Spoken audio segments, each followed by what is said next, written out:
Hey everyone, welcome back to the Founder Series, where we talk about the business of medicine, the biology of midlife, and how to build a life and body that carry you into your next decades with confidence. I'm Dr. Rebecca Hurdle. I'm a board certified osteopathic family medicine physician, a certified menopause practitioner, and founder of Osteopathic Midlife Health, where we care for patients virtually across multiple states. Welcome back to the Founder Series. I'm Dr. Rebecca Hurdle, and this is the show where founders get real about what it actually takes to build something outside traditional healthcare system, the decisions, the risks, the hard chapters, and what's waiting on the other side. And today's guest is someone who looked at the gaps in women's healthcare, decided she has something to say, and then said it loudly in places that actually reach people. And she has built a community around making women's health actually accessible to the women who need it most. I'm super excited that she is here. Dr. Jessica Shepard, MD, MBA, FACOG, is a board certified OBGYN, chief medical officer of HERS, and author of Generation M, the chart topping book, Redefining Women's Health, a leading voice in women's wellness and longevity. She's a regular on Good Morning America and frequently featured on The Today Show, CNN, Live with Kelly and Mark, Vogue, Cosmopolitan, and more.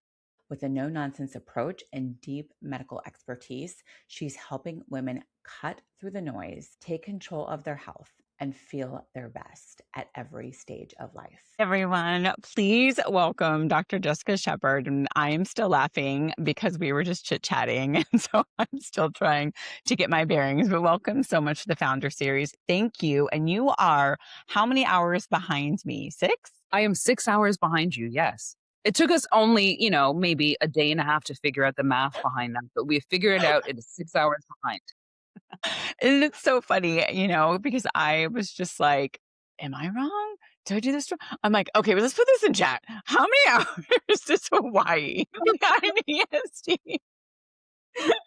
So it still happens, you guys. It really does. Here on the Founder Series, we really love to talk about, women clinicians and physicians. And I started back in like my med school days and worked my way up. And ideally in this place where we, a lot of times, we make it into med school, into residency, with or without having a family at some point along the line and any extra training, then most of us are employed. And then we get to midlife and it's like, this just isn't enough. It's And like we become founders, yeah.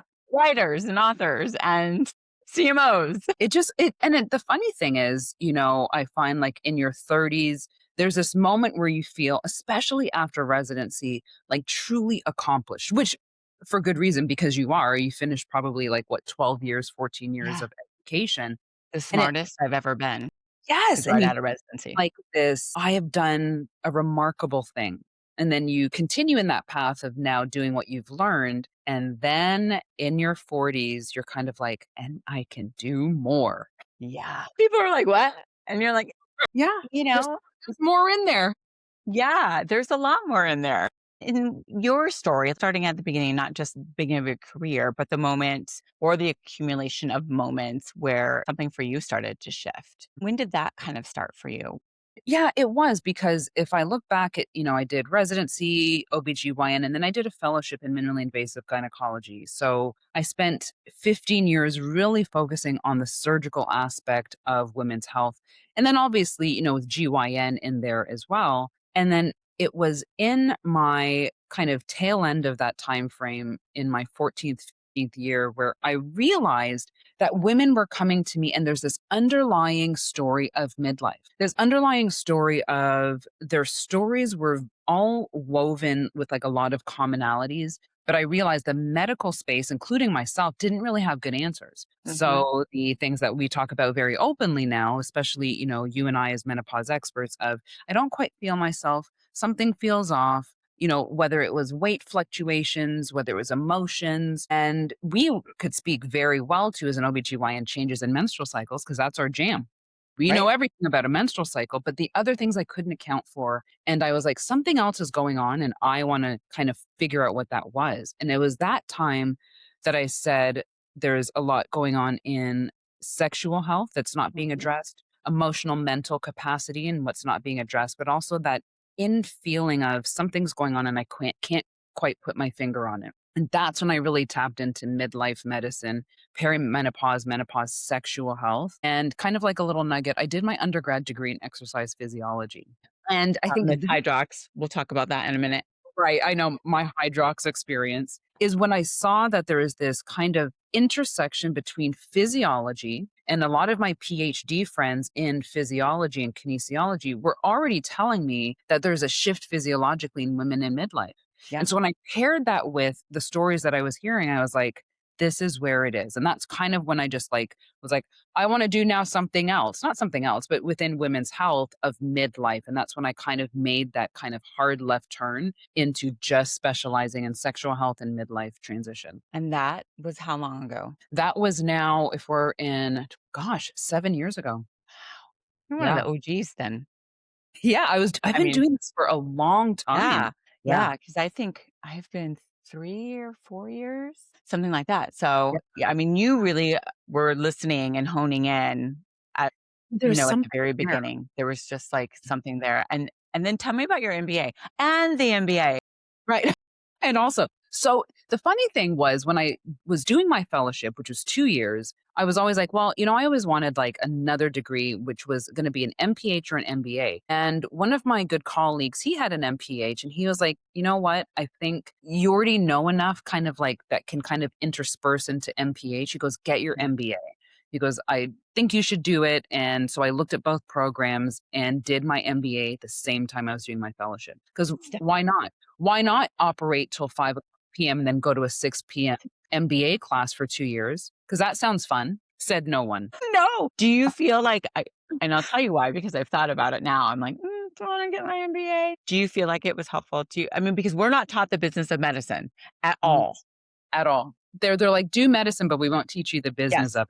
Yeah, well, I think there's a reason for that. Oh, there is a very good reason for that. We're now the worker bees of medicine with Mhm. no business acumen. I think that I am so glad that I did it because what it offered me was the ability to have conversation outside of medicine that I wouldn't have known otherwise. Yeah. And now that I have my own practice and now, as a chief medical officer for Hims and Hers, there's a lot of business that goes on in how to run a global telehealth business and how to Wow. scale. I think, looking at scale, look at efficiency, looking at how operations can help a total pipeline of, we take in maybe 1,000 patients a day. You have to Yeah, know not only the medical part of that, but what does it mean to attend to that many people at the capacity and efficiency we do?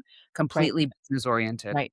And then all of the other state laws and, all Right. the things that go along with that. Even if you're a multi-licensed physician, like I've 10 licenses, and I'm sure you are licensed in multiple Yeah. states, you just Yep. have different guidelines and different things you have to, and then is your company multi-state or just Yeah. you? All the things that, again, we weren't taught. You're Not taught. really kept in this, I don't know if it's a fog, it's a cloud, it's just this, naive sense Mhm. of self, and it starts in med school. My daughter's a third year med student, and I know, I'm just like, "You need to learn the business of medicine. How can I get you taught?" I feel like they all do, but Mhm. there's nothing for them. Nothing really there for us, yeah, and I think it's a lot of jumping in the deep end, and then a lot of mistakes that are made Yes. and learning from those mistakes, but within kind of the community of medicine, there are not a lot of us that we can go to and saying, "How do you Yes. tend to this business part of what we do?" And so that it offered me kind of an outlet to be able to find people who knew maybe only business and no medicine, being able to have me translate those skills and getting them their input into what I was doing. Speaking of just community based and having people that you can talk with and chat with, Yes. I also find that it was so important for me to have a group of women that could help me during opening my own practice and transitioning that. How did you find or did you have a network of clinicians or business people? And how do you find that space now where you have community and like-minded clinicians. Yeah. So when I left academic medicine, which was in my 15th year, and I was like, I'm going to start my own practice. Granted, my practice had a very different framework to a private practice. So this was kind of like my woo woo wellness part of me that I've always really had a big part of my experience in health was to have a practice that had therapists, that had acupuncture, that had yoga. And I had to then rely on people who knew those industries really well to give me the expertise and then use my kind of clinical business model to kind of intersperse them. So it was a different format of a model. I had a lot of clinicians who either do concierge, the DPC kind of practice and model, and I leaned more into them than obviously my colleagues in traditional healthcare settings because they were in a hospital setting. So they were, Yeah, run by an entity and leaning into those physicians who had now been doing those forms of medicine and saying, how does it best work for you? Because this seems to be the best course in how I'm going to do my practice as well, in addition to wellness. So there was a lot of it was that learning curve was so steep, Rebecca, I tell you. And I just had to hold on for dear life and being like, here we go. yeah, it's Yeah. scary. It's really scary, and if you don't have friends that are truly Hmm. friends and colleagues, it can be Yeah. really hard to navigate that part, Yeah. don't you think? Yeah. Oh my gosh. It's completely, and it's also intimidating. It can be Yeah. you really feel sometimes lonely Mhm. because, it's something new and everyone's not necessarily on that course at that time in their life, or maybe have even taken it. And you really have to, there's a lot of moments you have to sit with yourself and say, either I'm going to do this thing, whether it's ask a question, ask for mentorship, set up meetings with people, asking questions that you may feel make you look like you're dumb, quite frankly. Right. You sit with yourself and you say, these are the things that have to be done. Are you going to do it or not?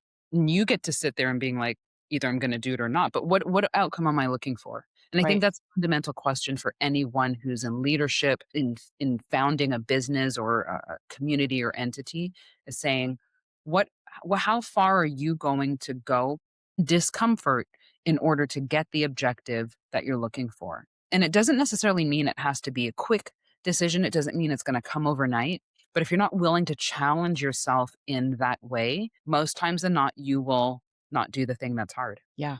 Yeah. I think anything outside of what you're comfortable with in Mm. residency and training and being employed, Yeah. and then you go outside of that box to found your own business, open your own Yeah. business, write a book, public speaking. I mean, you travel everywhere and have been Everywhere. on multiple media. And I'm just like, if I could speak as beautifully as Jessica speaks, I love it. Even my husband's like, "She's just so good." I'm like, "I know, I know. I'm just gonna listen and take it in." And I know it takes but you said something at the Lead Her Summit that I probably honestly tell myself every day, and that is, I've been doing this for a really long time. I've had training, and this is not my day 1 up here, and we often have to think about that. Oh my goodness, I think people think in the Instagram terminology of highlight Yes. reel. Like what we showcase is we literally woke out of bed and you're like, "I'm just showed up like this and I decided to do it today." I'm like, "No." Yes. Anyone who comes to me and was like, how did you get to the thing you're doing or do that whatever you do so well?"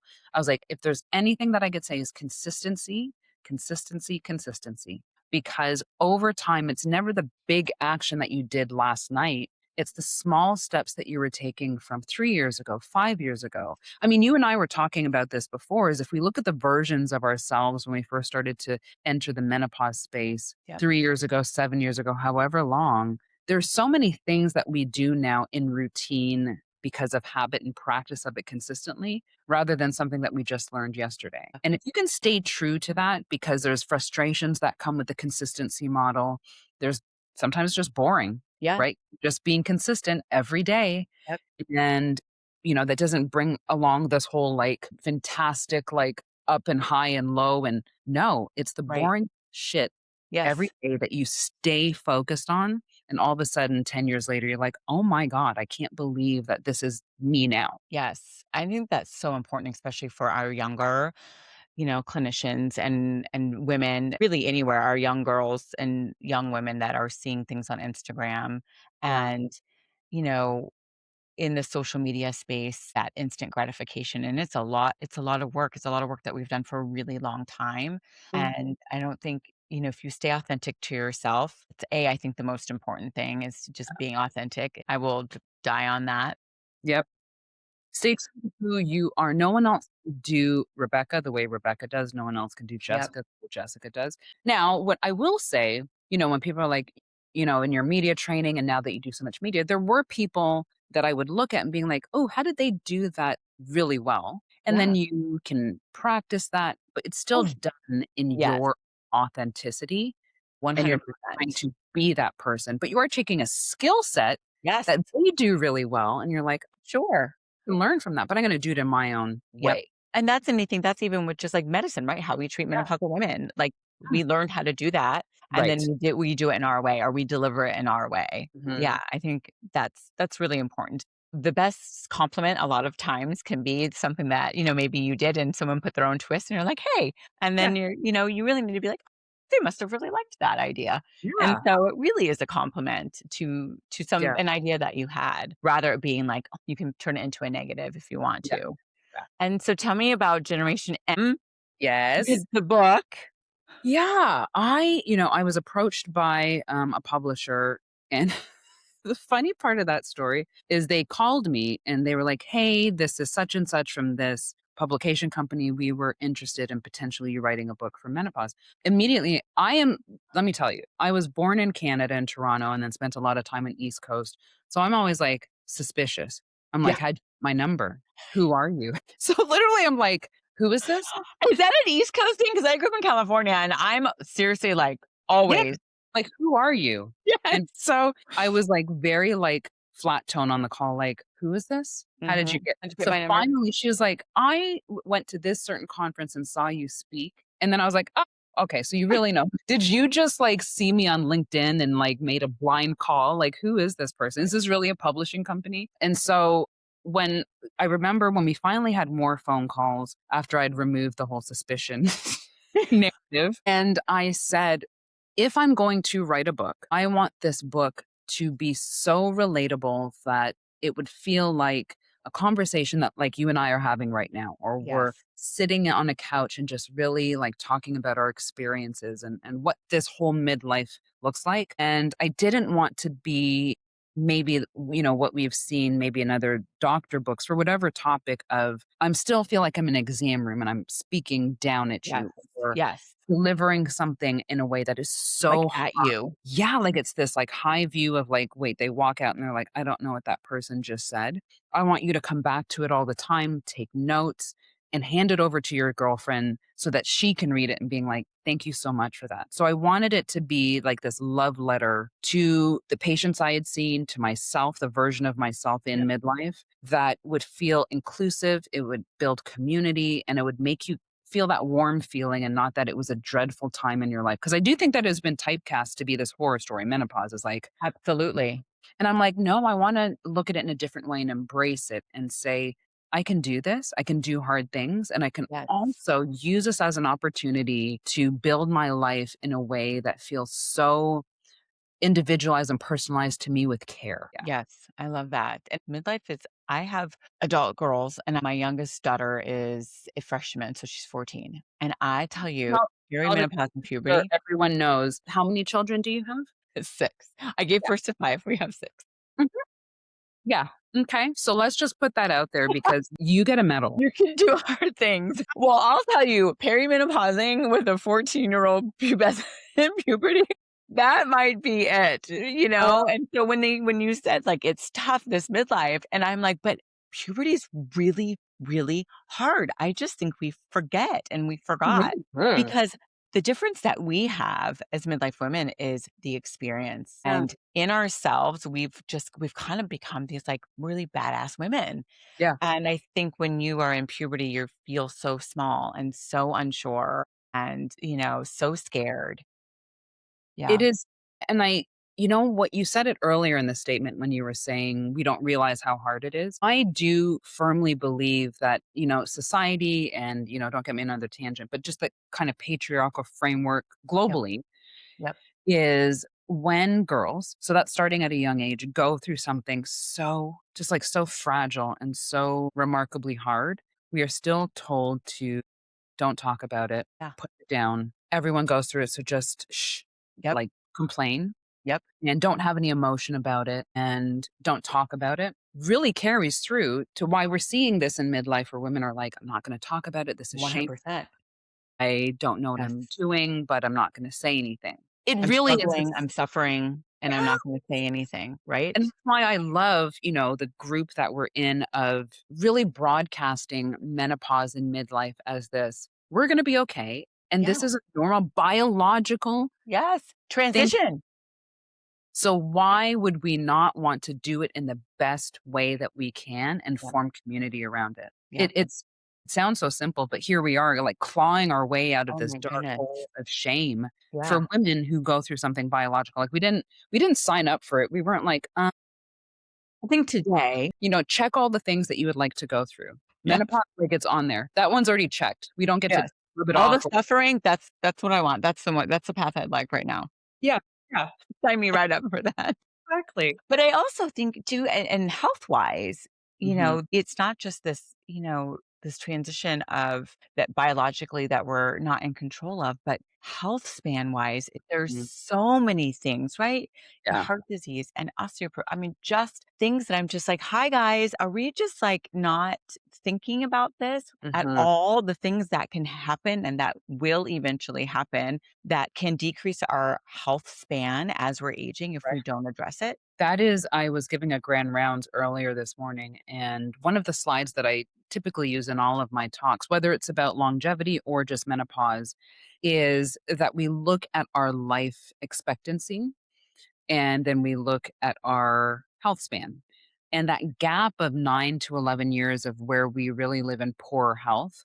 And we know that there is data on a cellular change, a huge cellular shift at the age of 44 and then 65. And it's at that 65 time frame when we have that cellular change biologically, but we also start to see this huge gap from that time on till life expectancy in the day you die where we see a significant decline in health outcomes. Yes. And that time frame alone, that health gap, is what we should have been taking care in midlife because Yes. it's your body's version of saying, I've gone 20 years now without any substantial, help for my framework and my metabolic system, my hormonal system. And now I can't do anything else for you. Yeah. And that I would like And to it goes fast, right? yeah. Decline just goes so fast. Yeah. How many, whether women in your family or just from a patient perspective, even, it's like people in aging, both men and women, but a lot of times, in women, we see like they're getting older. Yeah. And then it's like Mhm. they hit this one and the Yes. decline comes so Yes. quickly. And Yes. all of a sudden, like within a year, you see your patient back and you're like, what What happened? happened? Yeah. Yeah. And those are the things, and that's kind of the story that I want people to see themselves in then to being like, "Okay, what do I need to do now? What Yep. can I" and I wanna be like, "What can I help you with right now that that's not happening?" That decline will happen, but it doesn't have to happen so rapidly. That's right. And then Yeah. not like that. And we do have control over the way at which it happens, I think, right? Mhm. And so that's so important. It's scary. And I feel like as women are becoming business women and career women and having children later if they choose to have Yeah. a family, I think Yeah. this becomes even more important Mhm. because they Mhm. need to, I mean, my youngest is 9. I had him right before I turned 40. Wow. So I'm just like, I need, I need to make sure that when I'm 80 and he's Mhm. 40, I can still do things for him and Yeah, or with and him. that age of what we typically see and this can be both like a cultural societal thing of, you know, kids taking care of their parents, does not need to be so substantial that it's we're caregivers. Yes. I think we can be care supporters. Yes. Think that we can still have really strong relationships in the sense of emotionally what we provide for our aging parents. But I do want to change that narrative of I'm a caregiver because the frailty is so impactful. The Yes. cognitive decline is so severe. The ability just to do daily activities is not there. I don't like that. I No, I don't don't want it for either. myself and I don't No, want that for my kids either. no. Same Yeah. here. Absolutely. I will try everything to prevent that. And I think it's really important. And it's conversations. It's hard conversations because it's work for Hmm. people. It's what we have to work at that. And that's the hard part, you know? Yeah. So to talk about hims and hers just a little bit. Yeah. So I know we kind of went out. If you can give us just a little time frame of what happened first. So you worked in the hospital and then you developed hims and hers, or kind of take me through that Yeah. timeline. So in 2000 is when I left academics and I said, let me start my own practice, which was Yeah. a holistic practice. I practiced in Dallas. So that was brick and mortar and I was the sole, physician in there, but I had other practitioners. I had acupuncturist, I had nutritionist, two therapists, and then also aesthetics. So we had this kind of wellness center that was also physician for, midlife care. Then in 2001, actually, I became chief medical officer for Very Well Health, which is a company that has publication verticals. So I was in charge of all the publications that had to do with health, mental health, and family. And then from there, I joined Hims and Hers. Now, Hims and Hers has been around since 2017. They initially started with Hims, which was, I don't know if you remember back then, was kind of like the joke of ED, where Yes. they Yep. started ED and they Yep. started I do remember. mailing. Yep. And so that was what started the company. They quickly grew to hers the next year. And from then, we've really built a portfolio with so many verticals of mental health, contraception, GLPs, hair loss. And then they realized if we have a Hims and Hers, we really want someone from, because the CMO is male. For Yeah. her, they really wanted someone who knew women's health really well. And so I transitioned to Hims and Hers. And so for now, for 2 years, really been kind of looking at our platforms, what we're able to offer women. And then last October, we launched perimenopause and menopause with HRT, which was it was almost like this moment where you're like, I cannot believe we're at the point where we have telehealth, one, which Yep. came through COVID, kind of Yep. like shot out of like Oh a my key gosh. where Yeah. everyone did telehealth. So Yeah. that that's kind of historic. Like, we will look in 50 years and being like, Yep. remember during COVID when telehealth became a way of practicing medicine? And then from there is, kind of those moments of being like, I can't believe I'm at a point where HRT, or hormone therapy, or menopause hormone therapy is now a feature as a telehealth provision. Yeah. And so again, that's another moment that you and I will look back and being like, wow. And we were part of that. We were part of that. Yeah. And so I'm very proud, that we've been able to bring hers to this level of being a complete telehealth platform for women in many various states of what they can get, whether it's hair loss, contraception. We have mental health, and now we have GLPs and HRT as well. That's So that's amazing. my job outside of practicing, outside of writing the book and traveling and doing speeches. It's a fun life out there. It's a Yeah. fun life, Rebecca. I think the most fun I ever see is your stylist, literally, my favorite. You're like, of all these accomplishments that you have, my favorite is that. I love you. I love you for that. I'm just like, "Can I see some more of him right now?" And I'm There's a like, "I need that in my life." So if you guys have not seen, I'm sure almost everyone follows you on social media, and you get a glimpse of her stylist. It's just the best, the it best. is it's something that's evolved over time, I will say. I think that when you're on media so much, one, I learned very early on, it was a moment where I was like, "Uh-oh, I wore this outfit already on TV," and then you feel like the whole world has seen Yeah, this already. I know. I mean, it's nothing that we think about, right?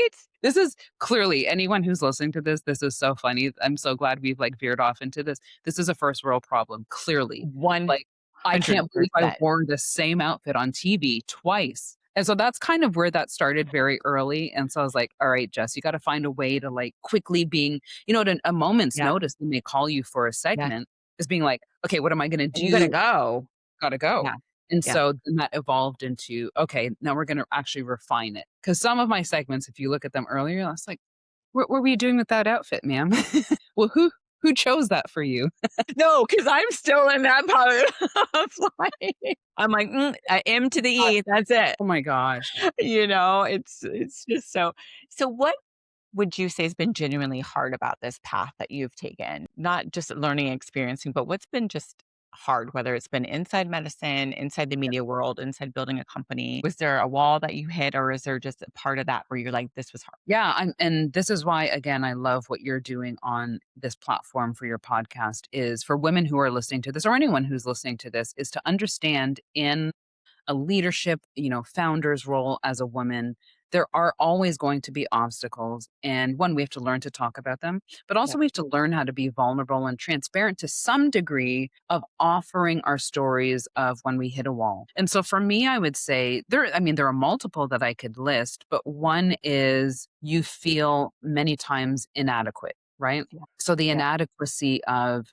am I being looked at in a way where people are respecting what I'm doing, or am I doing this well? Like really, there's a lot of loneliness in that every step that you're taking to do something else is that's where you have to build the self. When I say the word self-love, it took me a long time, thank you therapy, to understand what self-love is regardless of what people may think or say, is that your ability to really go back internally to yourself and saying, for who I am and what I do, I still love me, even when I make mistakes, Yeah. right? Because we'll make And it them. We have to make them. Yes, and it doesn't there is no perfection model. I think that was hard for me, and I would say in the last 2 years, I've really had to come up against that both in my career and my personal life of being like, this perfection model that you've maybe somewhat formulated in your head is not there. It's not Yeah. real. And the more that I've been able to realize that and sit with that is being okay with those moments where I don't feel great, where I maybe make a mistake, where something around me or in my life is not panning out the way that I thought it should, is to sit in that and having a little bit more compassion for myself because I had no self compassion, I realized. Again, thank you, therapy. And so working on that, I feel like that is a really good way for me to look at the second half of my life, right? This midlife transition is I want to be able to focus on those parts of my life of self love, self trust, compassion, so that the things that I do are not caught up in this expectation of perfection framework. And I will say that it's that's probably what carried me through med school and getting through the Oh, grit of yeah. what I And did. ego. I think you Ego have to have and it helped. it But did, but then we somewhere don't know what to do. fine. And Yes. it kinda takes over a part of your life where ultimately it should not. Yes. Yes. Yep, I agree. I think that you have to, I was thinking about this as you were talking, and we were talking earlier about egos, and, I think that to be in medicine, and I think probably anybody in medicine, but a female in medicine, you Mhm. have to maintain an ego to get Yeah, through it. Because number 1, we have horrific, imposter syndrome that none of our attendings make any better through the whole process, and yeah. so you have to have an ego, like, "I'm good, I can do this, I need to get through this," but then, what do you do with it? What Because you do you don't do? what do you do with that ego in order to do all the things, to Yeah. function, to be a good human being, you know? I think that ego and you and I mean, I feel like the conversation we had prior to actually coming on, and we should have just taped that because it was a whole 'nother podcast in itself.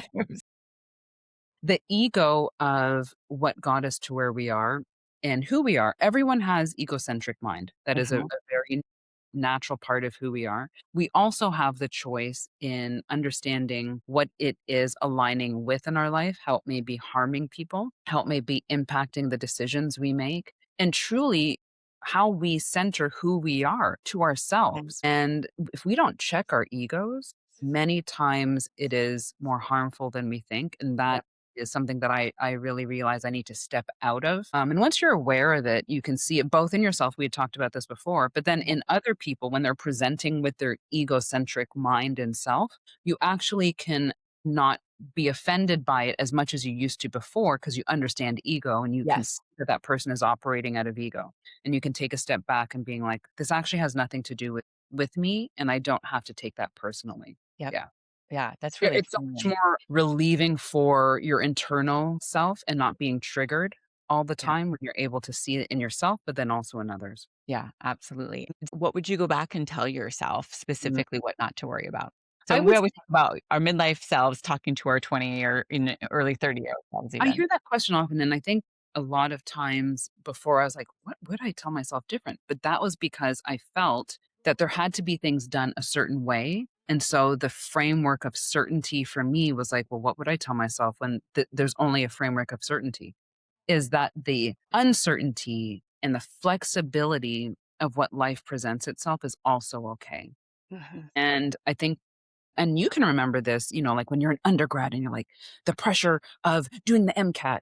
And now I have to apply and I have to get into the right school and the residency. That all is built on certainty, right? To do this thing and it has to be done perfect. And we don't allow for a lot of uncertainty, flexibility, disappointment. And that sets us up for later on in life when we haven't built this ability to sit back and being like, it didn't follow the course of action that I thought it would, but I'm still going to be okay. Yeah. Yeah. Yeah. Yeah. It's huge. I am such a firm believer in mentorship and role models Mm, as, clinicians in yeah. general, friendly women physicians. Tell me a little bit about, mentorship and role modeling for up and coming founders, clinicians, physicians, females, Black females. Yes. I'd love to hear your take on that. Yeah, I'll actually start a little bit in the mentorship, then I wanna actually spend some time in Black women and Black leadership and mentorship. When remember in high school and early college when they're like, "You gotta find a mentor." So I took that really to heart to being like, you define like one person So that's as what your it felt like.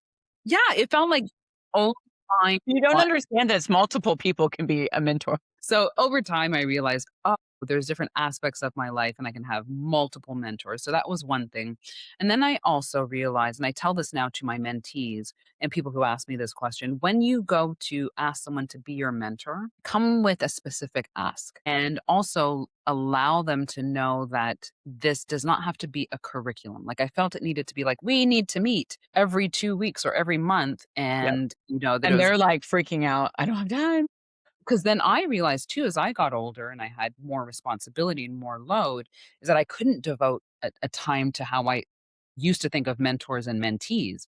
So I said, go with a specific ask and also allow flexibility in being like, this is not some, formal curriculum, but there may be Yeah. times that I just need help or to share something with you and get insight. And that's how you actually develop relationship out of a mentee mentorship rather than this construct of curriculum, Yep. which can be, not necessarily the most warm feeling for both. Now, going into, over the course of time of being a Black female, one in medicine, but then also now in leadership, often I am the only representation of Black females in a room or a Black person, period, Yep. in a room, is I have to be truthful to myself when I feel alone. Mm. Feeling alone in those rooms can sometimes feel, again, we talked about this earlier, of am I worthy of sitting in this room as the only Black person? So even, I have two young sons and I have to now use my experience to impart in them as being like, that may be your experience. Is it okay? Yeah, but that's a whole systems issue, which we could get into a whole other Right. thing about that. But for those moments that you may be the only one at a table or in a room, I want you to have some sense of pride of this is an opportunity for me to learn, but also to use that to now impact other people who are not able to sit at that table with you. And I think that that has really taken off a lot of the pressure of me of being like, I'm the only one, and being like, I'm here to not only offer expertise for a population of people who may not always be considered. And you know me, I'm very transparent and frank in a way that is comforting in moments where someone may be like I'm afraid to speak up. It's like I will always use that opportunity to speak up for myself and then also the population who were not able to be in that room. And so it is sometimes very daunting because many of the rooms that I'm in, I'm the only person. But I also Mhm. have taken a time in the years that I've had to do that of being like, I'm here for a purpose and I'm really going to use this opportunity to share insight from people who I know what their experiences are like, but also to learn about what the system is doing and where I need to be that plug for showing up as that person of color. Yeah. And so and those rooms need to be a lot more diverse. Yeah, they do, and that's why I was like, that could be a whole nother podcast. We've probably Yeah. come up with 2 other hours of podcast material, but that is specifically one, and I wish we had not just you, but I think from more perspectives of business, that should be such a huge topic of discussion. Because 'cause I've always said, even, like, abortion, right, or maternal mortality, until we take something that's very uncomfortable to discuss and talk about it more and more, eventually it will not be uncomfortable, That's right. and then everyone can sit in it and saying, "Okay, it's uncomfortable, but we're gonna sit here and talk about it." And now everyone knows about it. I mean, I think you could see that about breast cancer. Remember in breast Oh, cancer, yeah. we don't talk, Mhm. and now, like, what? NFL, they wear pink shoes. Yeah. So, it took years, but Fantastic. here we are. That's And fantastic. that with And I mental health. Yes. Yeah. Yeah. We have to just put all of those uncomfortable Mhm. conversations and moments and keep making them uncomfortable. I like that until we are comfortable, Until we're until they comfortable. are comfortable, I until think that I'm gonna, like, be the torch carrier for uncomfortable conversation yeah. Be topics. uncomfortable. Bring You'll bring be 'em comfortable forth. being uncomfortable. Bring it.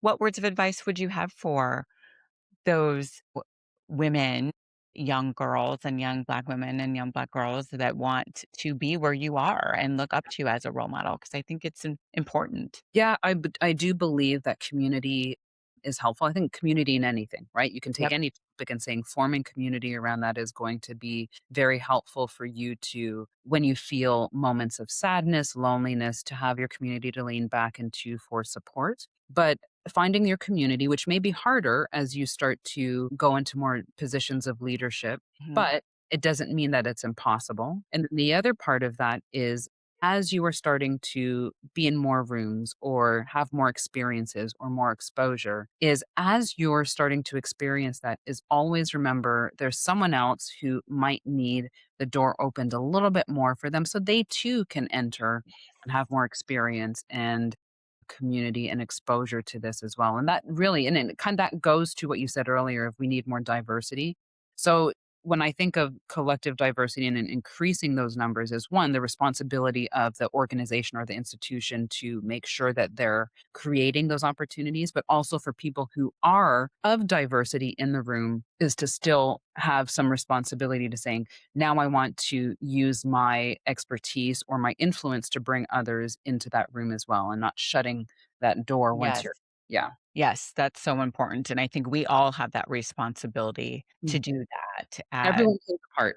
everyone. We need to open up those doors for others behind us because we're not always gonna be here, Yeah. and that's No, how we no. progress forward, Yeah. I think, you know? I mean, we could sit here and talk for I know you and I every time we're just like could sit and talk for hours. yeah, it's just been so great. And, in your last little bit of advice, any words of advice just for young female physicians who are or maybe they're med students and they're thinking about like going into medicine and I know it's tough. I've got one in there now and I constantly am like, this is what you need to learn. There's more than just being employed, Any words of just encouragement, advice, because I think medicine is our Mhm. future is it's a little concerning in some respects, I think. I would say one thing we've seen, and you and I have seen different iterations of what medicine used to be, has become, gone back to. One thing that fundamentally has stayed the same is the ability for someone to know the science, Mhm. right? You know, Yep.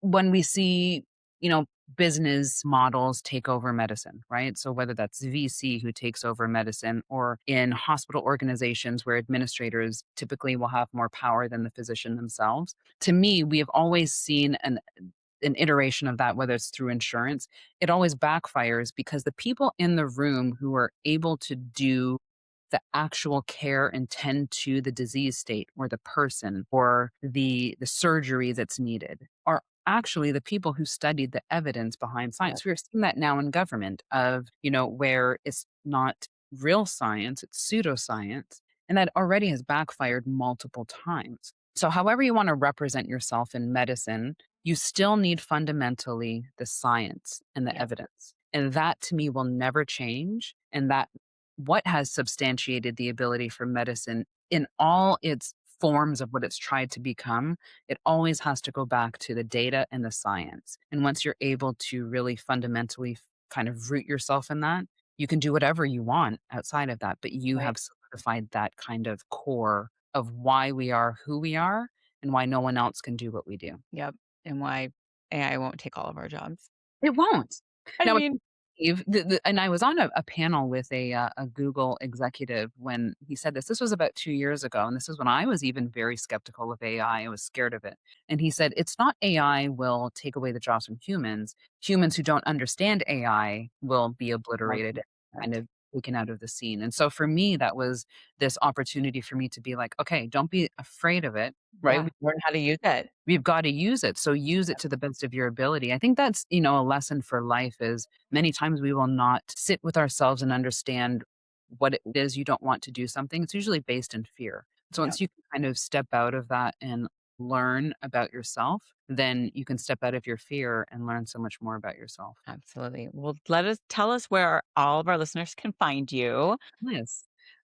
Typically Instagram is because you and I know we're so old, we're like the whole TikTok thing I try.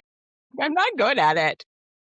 It's like another I just put everything on there that goes on Instagram and goes on there. Facebook to Instagram alone, I remember, like, moving to that was hard, but now on Instagram, Jessica Shepherd MD, SHEPHERD MD, but my modern Meno Yes. community is We didn't yes, do you wanna talk a little bit about that? We didn't even get a chance to if you have time. yes, I had it on there. modern Meno really was my kind of ability to build community, because that is the one thing that is often lacking in this menopause space is community. Jessica Shepherd is kind Yeah. of like the things that I do, but modern Meno is really focused on midlife, whether it's emotional health. I talk a lot about just hormones in general, but also nutrition and exercise. Longevity is a big part of that. And then also what women, as they go through this transition, where they can find resources within the community that is not always about reading. It's about who has the ability to help me through this in a way where I can sit with my emotion and feel okay as I start to talk about it. I want women to feel comfortable with talking about their experiences. I love it. I love it. Yeah. And so where can women find that? Modern Menno on Instagram. And in there, we have a link where you can join our community. And that's where you'll get a little bit more of me, like whether that's through webinars, Yep.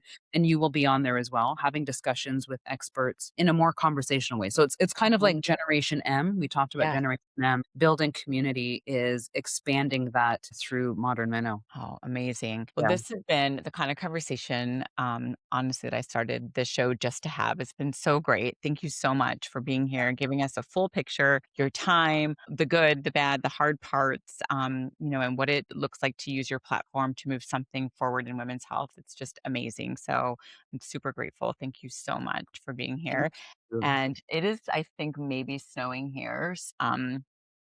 Yeah, Well, there's you know what, I will take that for you because 'cause I'm such a good friend, and I will go to the beach here in Hawaii today, and I'm bringing you with me in spirit. beautiful. Thank you. All right, you all. We're going to see you next time. Thank you so much. I'll include everything in the show notes as well. Thank you, Rebecca. All right, all. If this conversation resonated with you, take a moment to share it with someone who needs to hear it, whether it be a colleague, a student, a woman ready to think differently about her health and her future. If you're watching on YouTube, please make sure to follow, like, and subscribe. It's the easiest way to support this work and helps this content reach more people, more women who need it. If you're listening on Apple Podcasts, please follow the show and leave a review. Those reviews matter more than you realize and help other listeners find the series. You can also follow me across platforms for more education on all the social Instagram, Facebook, YouTube, LinkedIn for more education, clinical insights, and founders content. For clinicians, you can earn CME if you listen to this on the Pinnacle app. And if you want to learn more about how we approach midlife care, hormone optimization, metabolic health, you can find me at Osteopathic Midlife Health. So as always, this series exists to help you think differently about your body, your career, and your future. Because the next decades of your life deserve intention, strength, and clarity. So thanks for being here, and I'll see you next time on the Founder Series.